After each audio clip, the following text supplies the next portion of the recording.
I'd like to say good morning to all the brothers and sisters out there in social media land.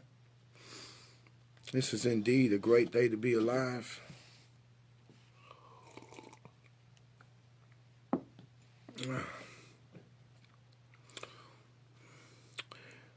This morning, we want to give the brothers and sisters the opportunity to ask some questions if they decide to do so that are based on the previous videos. Good morning, John. Good morning, Brother Matthew, Brother Yasso. I don't know if anybody's seen the video that we done yesterday, but I hope that you will get a chance to go and watch it. We did title the video, What God Said or What Man Said. And so we want to come riding in on top of this. Good morning, Sister Julie. Hey, son, King Moshe, how you doing this morning? Sister Julie, it's good to see you back. We missed you the other day. They said you got locked up. They said Facebook came, Facebook patrol rolled in and put some handcuffs on you. So we went over. Good morning, Christopher. Good morning to all the brothers and sisters that's out there. You know, when we start dealing with the words, we're only dealing with trying to find a way to have a righteous life. To my younger brothers and sisters, listen, correction and chastisement is a part of your growth. And to all of you other brothers and sisters that are out there, you must understand that constructive criticism is a part of your growth too. Good morning, Gabriel. You see, if you can't accept constructive criticism, how will you ever know the weak areas in your life? And all of us have them, you see, and everybody got to go through the same process. So when we're dealing with the Bible, it's not so that we can be finding things to fight about. We are trying to find ways to where we can learn how to live our life in this world that will become an exemplification of the Most High's righteousness. But in order for us to do that, while we striving to serve the Most High, we must understand what the Most High said. So when we tell people things like this, that the Most High ain't speaking past page 2 of the book of Genesis. Why do we say that? Because everything that he said, everything that he told Adam, he gave Adam 7 commandments. And after he gave him those 7 commandments, it says that he sat down and he rested, and he said, that's the end of it. He said, what, are you wearing that hat? Well, I live in Kansas City, and I ain't never been no diehard because I don't take sports like everybody else take them. You know what I mean? But the but the hat, you know what I mean? It ain't just the hat; it's the shirt. And then there's other things, but I like some of the Kansas City attire that they're coming out with. So, and as I said, you know, I live in Kansas City, Missouri. You know what I mean? So, I want to see the team that play in Kansas City win. And just because they lose don't mean that we don't still support them. You know what I mean? So that's like me asking you, you know, why do you still go to work? Because your wife didn't do something that you told her to do. And she fell down on her responsibility. Why are you still taking care of her? Why are you still representing her? So, but I understand your point. Yeah. So, we lost the Super Bowl. We lost the Super Bowl. We won the championship. And we also had the best record, you know what I mean, in the league until we lost that game. So, other than that, Kansas City, they have done a spectacular job, you know what I mean, whether they win the Super Bowl or not, you know what I mean. As long as I'm in Kansas City, Missouri, then you can expect me to wear the gear, you know what I mean. Now tell me that the gear ain't tight. Okay, but back to the topic. Now, so when we start looking at God's 7 laws of righteousness that he had given Adam, and then it says the seventh day he rested. He ceased from his work because everything that he made, everything that he said, every commandment that he had given, he declared that it was good. And the only thing Adam had to do was follow it. And Adam was able to keep everything else. And like I tell our brothers and sisters, because Adam was created in the image and in the likeness of God, he was in a perfect state of righteousness and obedience. But when he fell, he got separated from the Father because the Father didn't have anything else to tell Adam. He told him everything that he was going to tell him. And when Adam began to produce children, they would be born in his likeness, in his own image. They would not be perfect and upright. They would not be perfect in righteousness. They wouldn't have that same thing that Adam once had when he was created. And so because of that, you you came a lot of laws, and some people have a habit of misunderstanding what's being said. So when I tell you that all of the laws that come after Adam are a result of Adam's sin, and then we show you scriptures, and a lot of times these things shake people up because they may not know what the next person know. Somebody may have a greater understanding of truth and purpose than somebody else. Okay, so if you 5 years old, the 15-year-old is going to have a far greater understanding of the 5-year-old. You know what I mean? And so this is what I try to explain to some of my brothers and sisters that get zealous because they learning new things. So those things have to be applied to our life. And so when the scripture says things like, he that is nearer to God needs less commandments. But the farther away you are from God, the more commandments that you need. Now, when we start looking at the life of Adam, even though Adam fell, we still have an opportunity by grace and through faith in Hamashiach to come back into our garden. You see, we still have a garden on this earth to live in. So let me simplify. Obedience to the Father's 7 laws. And if we can be obedient to the Father's 7 laws of righteousness, you don't need all of that stuff that came by way of your forefathers, because now you're assuming the responsibility that God had given to Adam to assume. Now we established the fact how everything that God said still in its place. The sun, the moon, the stars, the earth, the water, the fish, the creeping things, the fowls, the beasts, and man. And God's Sabbath, the day that he rested, is still in place. But when you get down to day 6, to what God instructed Adam to eat, that's the part where Adam failed at. And when we get down to talking to people about eating the things that God gave to Adam to eat, that's what we fight against. So we want to go in there and we want to remove the main thing, but just the very fact that you would remove that and fight against the eating of flesh and blood shows you that you are up under Adam's sin, because Adam failed because he couldn't control his diet or his appetite. You see? And you can't say that everything else that God did still held up under the word of his power in perfect obedience. And then when they get to what God told Adam to eat, you see, that thing got changed. And then we skipped over that and went back into the Sabbath.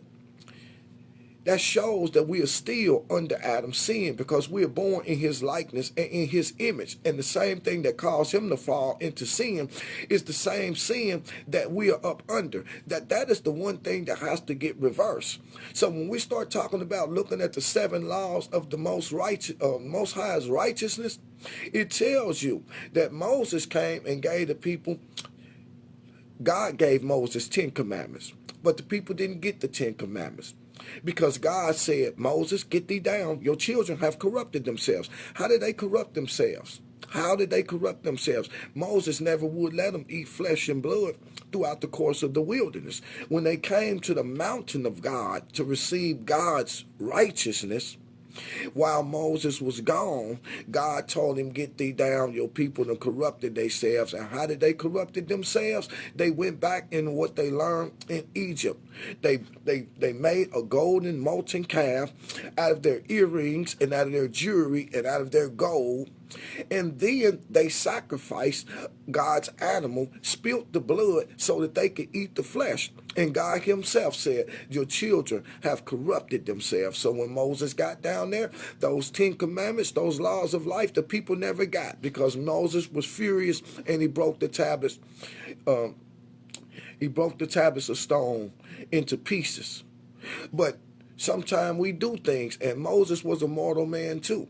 He done something that he realized, man, I wish I didn't do. I wish I didn't get so angry to where I broke him.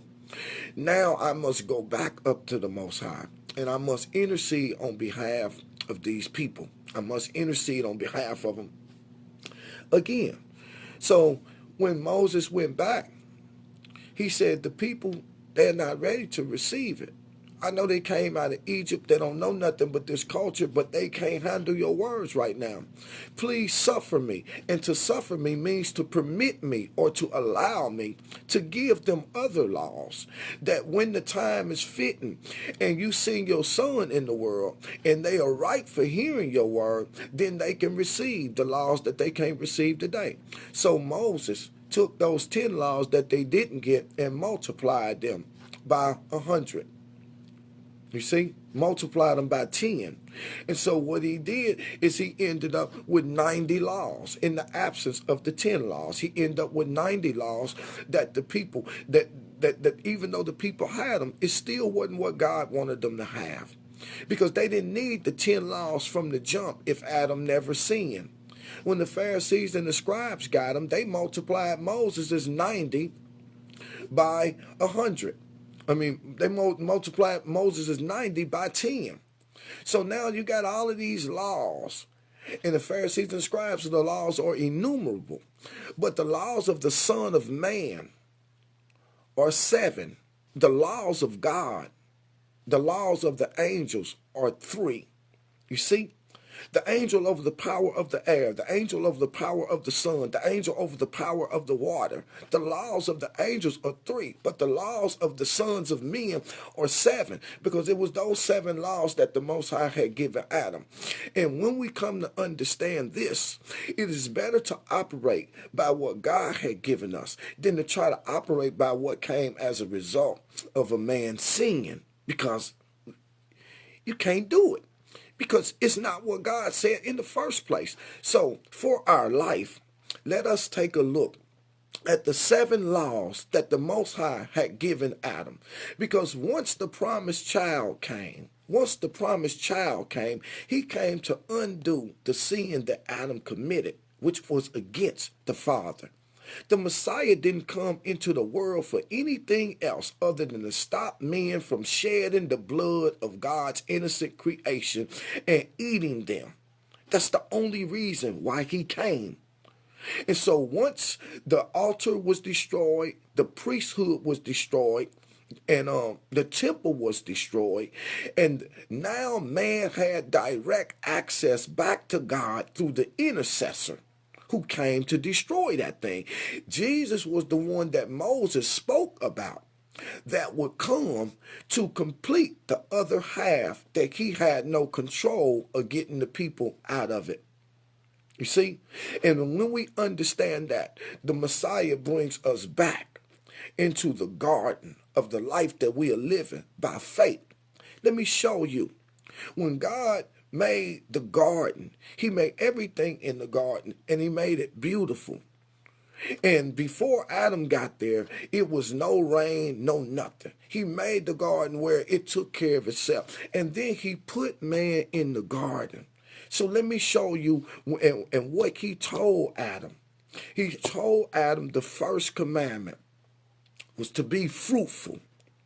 And this, when you in your garden and you operating by the Most High's laws, 7 laws that he gave Adam, you don't need to be dealing with all that other stuff. All of that other stuff are for the people that are far away from God without an understanding, for a means of preservation until they can comprehend God's righteousness. So the first law he told him is to be fruitful. When we accept the grace that comes by way of faith in Messiah, the Most High puts us back in our garden. And the first thing he told Adam was to be ye fruitful. Be ye fruitful when he made him. Whatever it is that you know how to do, you teach somebody else how to do. If you know how to do righteousness that's productive for life's living, you teach somebody else how to do it. If you have learned how to be responsible for the things in your life, you teach somebody else how to do it. Because every time you teach somebody how to do something that is grand and beneficial in this world, you have been fruitful. You have been fruitful. The second thing is to multiply. And the fruitful and the multiply goes together, because before you teach anybody something, you first must have to be up under instructions and be obedient in order to spring forth fruit. Blessed is the man that walks not in the counsel of the ungodly, nor stand in the way of the sinners, nor sit in the seat of the scornful, but his delight is in the law of the Lord, and in his law he meditates day and night. He shall be like a tree planted by the rivers of water, and he shall bring forth his fruit in his season. So the commandment to be fruitful has everything to do with receiving the instruction and understanding your responsibility so that you can learn and then you can grow. And at the appointed time, those things that you have learned, those things that you have grew from will now become fruit for other people. And what the fruit does is moves us into the second commandment that God gave Adam, to be fruitful and to multiply. Because when you teach somebody how to do something that you know, when somebody is learning off the life that you have lived, you have multiplied the things that have came by way of your fruitfulness. You have multiplied. When you can teach some young man or some young woman how to hold on to their marriage, when you can teach a young man or a young woman what it means to be able to accept chastisement, what it means to be able to accept constructive criticism, what it means to be able to do this or do that. And when they learn that thing and they start incorporating those principles into their life, then guess what? You have multiplied the gifts that the Father have given you. And then they go and multiply the same things. So the first thing was to be fruitful. The second commandment was to multiply. The third commandment was to have dominion. Because you got to understand that once Adam got to the point to where he understood what his responsibility was, then now he would be responsible for kingship. That means that God will say, okay, now you know what your responsibility is. I'll bring you a wife, or I'll bring you a woman. Okay, so it's like this. When you in your garden, in your life, too many men are chasing after women and they ain't got themselves together yet.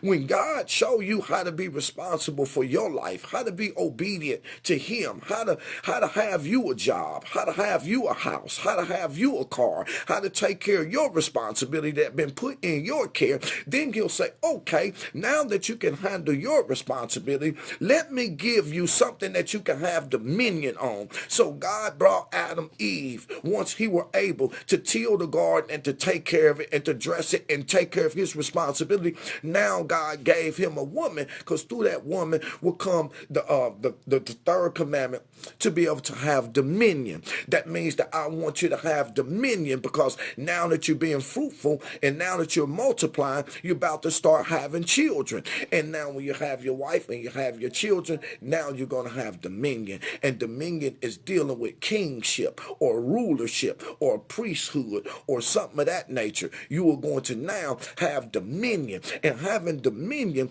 is not being domineering or not being a tyrant, but to have dominion is to become to your wife and to your children in your garden what the Most High have been to us. Like a king reigns over his subjects, because dominion is coming from the word kingdom, the king's dominion, the king's domain. And the second thing, that, and the fourth commandment was that he would subdue the earth. And subdue and dominion are attached together, because in order to have dominion, Adam must have had to subdue his wife. He had to subdue his children. And to subdue something don't mean that I'll chase it down and wrestle it and body slam it and tackle it. What it means is subdue. It means that I bring those things that I'm responsible for up under my subjection. So you see that? Subjection is coming from the word of subdue. And a subject is another kingdom term, because the king has subjects. So if you're going to have dominion over something, and then you're going to have to subdue it, it's going to have to be made subject to you. So if you're a brother or a sister and you living in your garden, this is important for you to understand. You can't go out there and hook yourself up with a woman that will not subject herself to you. You can't have children that will not subject themselves to you, because you have a commandment to subdue as you have dominion. Subduing a thing is directly attached to the dominion, because you can't have dominion or kingship or reign over something that you ain't brought into subjection yet. You see? What's that for? It's 5. 5 is going to be replenish the earth. Because once you have dominion, and then once you have been fruitful, and once you have multiplied, now you have dominion, and it's your responsibility to subdue those things and bring them up under your subjection. And then the next thing is to replenish it, because everything that's up under your subjection, you become a caretaker of. For the husband that has a wife, she is not built like you. She is an extension of yourself. So there are many things that you know that are missing from her. There are things that God took away from you to create her with. And so she is insufficient already. You see? And we are all depleted. All of us are depleted. But when that fifth commandment talking about replenish, how many of you know, man, when you a man and your wife is not built like you, she's an emotional creature, she's easily shooken. When she gets stressed out, it's up to you to replenish her. Baby, I got you, no matter what. I know it's tough, baby, but you ain't got to worry. I ain't going nowhere. I don't even take it personal. I know you was just having a bad day. You got to replenish them. Get back up. You got to replenish your subjects. You got to be able to tell your kids, hey, I know it's rough. I know you got the bullies at school, but don't worry about that. You'll be stepping on them bullies tomorrow. You great, you bad, you fearfully, marvelously made, created in the image of God. That is what it means. You got to be able to replenish. You see? That's 5 commandments that God gave to Adam. When we living like that, you don't need all this extra stuff. You living in a way that's pleasing God, causing him to smile on you. 5, that's 5. Then we get to 6. Of all the fruits of these trees I've given you to eat, this going to be meat for you. This going to be food for you. Why? Because in order for you to be fruitful, in order for you to multiply, in order for you to have dominion, in order for you to subdue, in order for you to replenish, you must be in state of good health in order to do those things. You can't have reign over nobody and have people subject to you when you are sickly, when you are doing things that people don't respect. You can't have subjects up under you like that. And so the 6th commandment, he told him what was going to give him long life. You can't be fruitful and multiply. You stagnate that commandment if you're in bad health. You stagnate that commandment If you go into erectile dysfunction, you stagnate a commandment when you can't do these things because of your health issues. That was the sixth commandment God gave Adam. And that's all Adam had to do, was eat right. I've given you every single tree for food. Then I put another tree in there on top of that, which would be the tree of life. The tree of life versus the tree of knowledge of good and evil meant that I didn't need anything else outside of what God had already given me. All I need to do is deal with this right here. There is many of us right there right now. You understand what I'm saying? We still eating from the tree of knowledge of good and evil when the tree of life has been set in the midst of our garden. The tree of life is representation of Yeshua HaMashiach, the one that will live in perfect obedience to the Most High, as a means to restore us based on the promise that God had made to Eve after they fell into sin. And the tree of life, eating from the tree of life, it means this: take no thought in what ye shall eat, what ye shall wear, or where shall we be clothed. Look at the birds, how they fly through the air. They don't reap, they don't sow, they don't gather together in barns, yet your heavenly Father feeds them. You see, which one of you can add 1 cubit to his stature? Which one of you can add another breath to the life that you are given? See, when we start eating from the tree of life, we give up our ability to make decisions based on what's right or what's wrong. Ain't no right, ain't no wrong when we are in our garden, because the tree of life is in the midst of us. And that's what we do. Here's the tree of life in the midst of us while we live our life. Lean not to your own understanding, but in all thy ways acknowledge these 7 laws that I gave your father Adam, and these shall direct your path, and you shall glorify me. You see, this is that.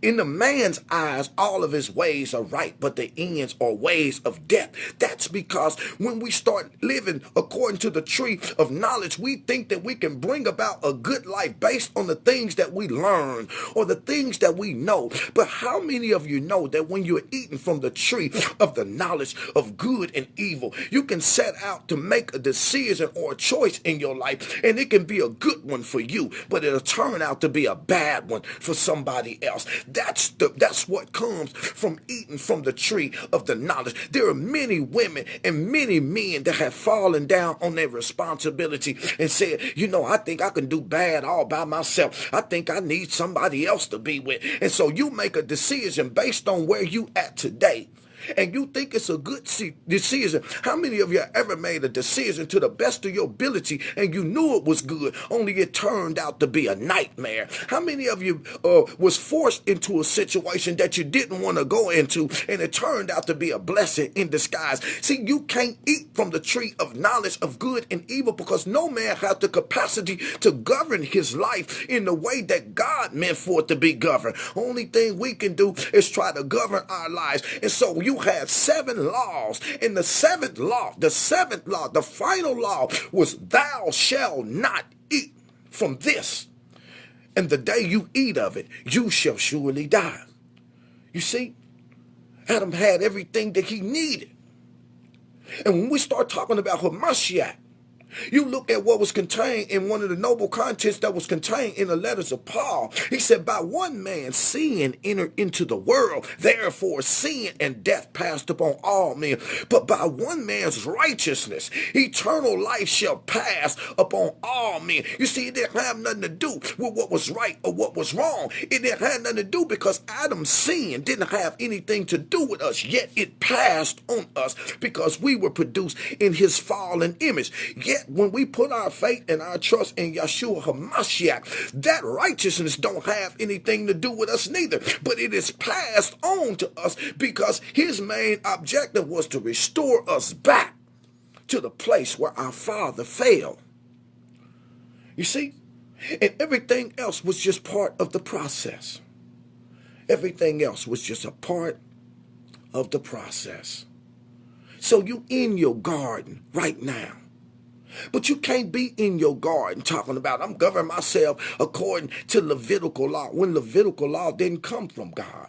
Levitical law came from Moses. And what Moses gave the people didn't come from God. What Moses gave the people was something that God allowed him to give the people so that he wouldn't kill them.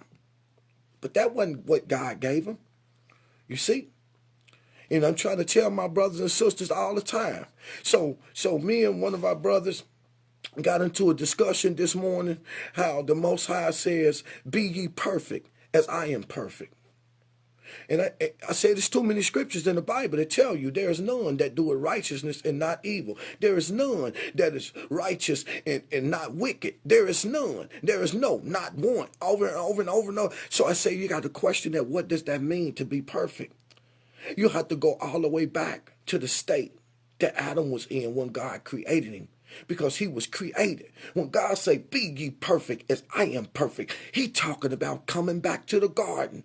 Because he created Adam in the image and in the likeness of him. Behold, all Israel, the Lord thy God is one, and beside him there is no other. Adam was full like God. Adam was lacking nothing like God. He was perfect like God. He was upright like God. He didn't even have a woman. He was that much like God that everything that he needed was built up in himself.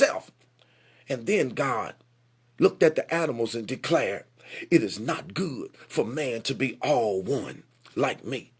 It's not good for him to be alone. Look at the play on the words. It's not good for him to be all one like me. I will make for him a helpmeet like the animals because I have commandments for him. You see? So when you're talking about being perfect, as the Most High is perfect, we got to look at our father Adam and look at the way that he was created and look at the 7 laws that gave him. And when we want to be perfect and reach for perfectness, we can skip past all of that other stuff. We can skip past for my brothers and sisters that keep trying to make sense out of Adam's sin that caused you to eat things that you wasn't supposed to. Let's look at this. Let's hypothetically say, according to Leviticus 11, you have the right to lay hands or shed the blood of beasts. Well, let's take a look at Levitical law itself, dealing with the clean beasts. Okay, Levitical law itself declared that the blood that would be spilled would be in exchange for a man's blood that was on the verge of being spilled. It didn't have nothing to do with eating. Here's another thing concerning the Levitical law. A man had to bring his animal into the tabernacle. The priest had to lay his hands on the animal. That animal had to be raised from its infancy. That animal had to be raised from its infancy and be cared for in the way that God told Adam to care for it. Then it had to be brought to the temple, which there is no temple. Then the priest had to take the animal and lay his hands on the animal and pray the blessing over the animal, which there is no priest. Then the priest was given a specific methodology as to how the animal would be slaughtered or how he would be killed. The priests were given instructions as to what would be done with the blood of the animal, what parts of the animal would be given back to people to consume, what part of the animal would be burned with fire, what part of the animal the priests would keep for themselves. You see, you talking about Levitical law, and you don't have all of these things in place. You have be done what they told Paul not to do. Only tell them, do not sacrifice things to idols and eat them. When you start trying to justify Levitical law and you don't have the Levitical law in place, you are in error and God is going to kill you. And I know that sounds rough. But it's all written in the scripture that he who eats dead things is a consumer of death, because God never gave us dead things to eat. Now, when you're looking at trying to justify what you eat eaten because of Levitical law. And you know that you don't have no priest. You know that you don't have no temple. You know that you don't have no altar. Why don't you have one? Because Jesus completed the second half of what Moses declared. And when Jesus died, it said the earthquake came to fulfill the prophecy that he told the disciples. I tell you the truth, I don't care how beautiful this temple is, there shall not be one stone left on another. So the temple came down, the veil came down, the altar came down, and the Levitical priesthood was destroyed because of the corruption of their heart. Now the way have been made for us to have direct access into the favor of God through faith in Hamashiach without the spilling of the innocent blood of the creatures that he had created, that he had given life to,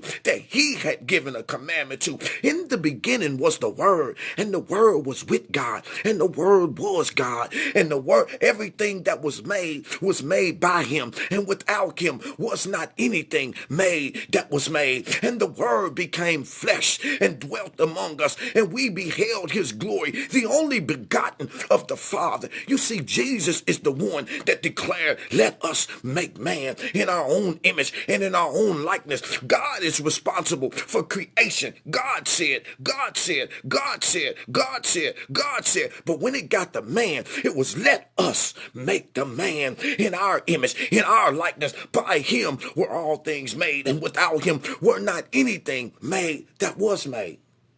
This is the book. This is the book. And you can't justify this stuff.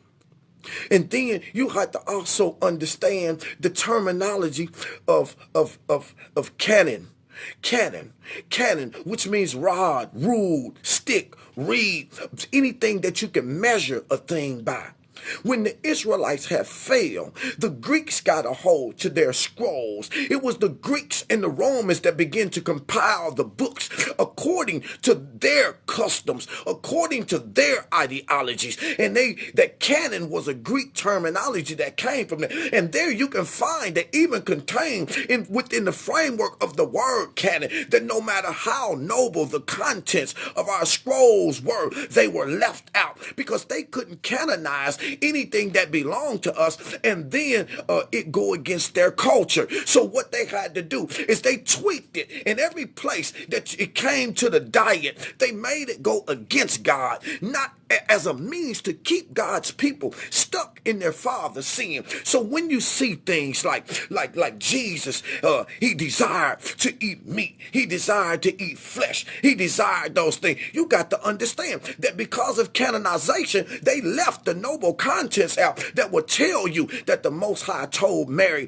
that she should give birth to a holy child, that she should neither eat flesh meats or drink strong drink or wine. When Jesus was born, it was the same command. He shall neither eat flesh or drink strong drink, and neither shall a razor come upon his head. John the Baptist, the one that came before him, when his mother got the word, when his father got the word that he was going to produce a child and went deaf, God started speaking to the mother that she should never eat flesh meats nor drink strong drink. His father wouldn't eat flesh meats or drink strong drinks, and his father was a priest in the temple. He was a priest in the temple. Then when you get all the way down to them being born, it came in your KJV, your canonized version, and John the Baptist cried in the wilderness with camel's hair. In his diet was locusts and wild honey. But see, locust is a fleshly animal that God created and gave life to. When you start looking at the true context that was left out, it'll tell you that John the Baptist ate the fruit from the locust tree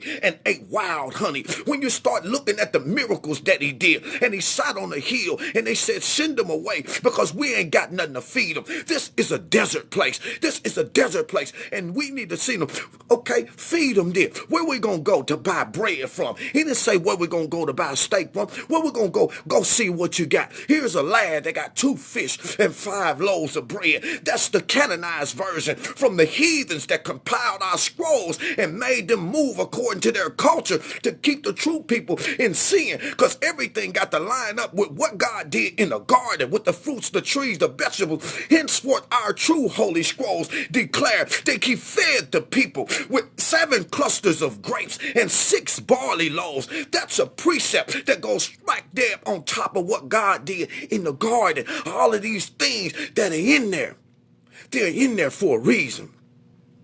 They're in there for a reason. And we overlook these things. Where is the part? You can see the part about Jesus doing the Last Supper. You'll see the part, oh, I desire to eat this Passover with you. But you don't see the part. The canonized version left out the truth of it, that Jesus wouldn't eat flesh. Jesus came to save the animals. That's why he was classified as the lamb that was slain before the foundation of the world. Have you not read that God desired mercy and not sacrifice? It was the creation that moaned and travailed until now, waiting on the adoptions of the sons of men to come back to the Most High. For the animal and the creature was made subject to vanity unwillingly. The animals didn't want to be in the condition that they're in now. They were made subject to vanity because of man's sin. He said, and from night now, the whole creation is groaning and travailing as they shoot down the animal and then hang him up on the wall. The whole creation is travailing and groaning as we look at the slaughterhouses, killing up everything and then putting them on men's plate. The whole creations are groaning as we see the fish nets and the fishermen killing the whales, killing the sharks, killing all the wonderful species, causing all of the animals to go extinct. The whole creation is groaning and travailing, waiting on the sons, saying, how long will you simple ones love simplicity and you scorners delight in your scorners, because you have not turned in my reproof, because you never called when I asked, you didn't answer when I called, because you never came when I stretched out my hand to you. You will call on me in the day that your calamity comes up on you like a whirlwind. When trouble comes up on you like you ain't never seen before, you will seek my face early, but you won't find me. You will call and I won't answer, and I will laugh at your calamity, because what a man sows, that he shall reap. Any man that thinks that he can mock what God's saying, he is sadly mistaken. These things should break your heart, because it's what broke Jesus' heart. It's what caused him to say, my God, I got to go down there. If I don't go down there, it's written in the pages of the books. In the last days, false prophets shall arise in the earth. They shall deceive many. They shall teach men things that I didn't say. They shall cause men to do things that I didn't tell them to do. And they shall do it in my name. If I don't go down here and shorten these days, all the animals' flesh in the world would be killed. All of the human flesh in the world would be killed from diseases and from plagues and from viruses. If I didn't go down here and save these people, all of them would be killed. And we have our brothers and sisters, and I understand where they at, because I was once there too, early in my learning, and I argued the same point. Well, the Bible says that when they singing, they covered themselves up and they was naked, and God made coats of skin. Do you think that God had to kill one of his animals that he classified as good to make us something to wear on our back? Let me tell you what that really means. That really means that when Adam was perfect and upright like God, he dwelled in a ram that was unlike the ram that we dwelled in. And when they went out of the garden, the Bible declares in the first book of Adam and Eve, our scrolls that were taken out of the canonized version, the Bible declared that when they went out of the garden, they didn't even know that their feet was touching the ground. He said when Adam and Eve seen that barren land with those rocks and those thorns and thistles, they both had heart attacks and died right there on the spot. But the Spirit of the Lord that made them raised them up again and said, you can't die, Adam. You can't die, Eve. You have transgressed my law. You have transgressed my law. 5,500 years till the Messiah get here, that you and your children are going up under a supper. It was Adam that when he came out of that garden, he began to weep and he began to wail. Why? Because he looked down and he seen that his flesh had been changed. His nature had been changed. See, Adam wasn't in no flesh and blood. That's why in the book of Noah, in the book of Genesis, where it said, Noah, my spirit shall not always strive with man. It shall not always strive with man. For for he is flesh. He wasn't always made out of the flesh that we think. Adam wept about that when he looked down and seen that he had the flesh that we have now, that was prone to sickness, that was prone to things that he never even thought about when he was in the garden, when he seen the flesh that he was living in, that couldn't do right, that couldn't see God no more, couldn't talk to the angels no more. He wept and he wailed. God changed his nature and made his nature and his body conducive to the world he had to go and live in. I understand what many of the brothers and sisters said, but what you're reading is only in part, and you may not been around long enough to really go in there and start dissecting the book and putting the pieces of the puzzle together. But once you do start putting the pieces of the puzzles together, you'll understand it was about one thing. It was about the promise that God made to Adam. And every time the devil tricked Adam, and every time Adam get into a bad place, Adam would drop dead. Adam would fall dead. Adam didn't need no sleep. He didn't have to do none of that stuff, because when God sent him in the cage and nighttime fell, Adam and Eve were scared to death. They were so scared that they died right there on the spot, because he ain't never seen the sun leave him. He ain't never been in a place to where he couldn't talk to the angels, that he couldn't see the angels. And now he's covered in a cave with rocks and in darkness, and God raised him up and told him, Adam, don't be afraid of the dark. Because of the change of your nature and because of the body that you live in now, I gave you darkness, because your body now has to lie down. It's now requiring rest. There are so many things that those canonized versions have taken out.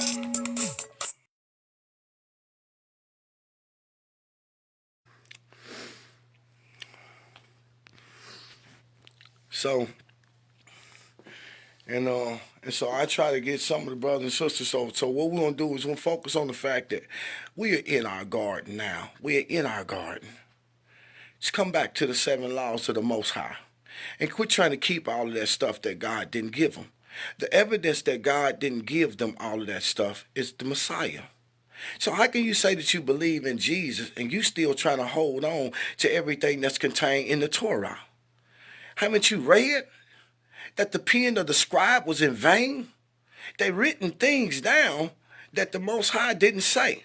Haven't you ever read Jeremiah 23rd chapter?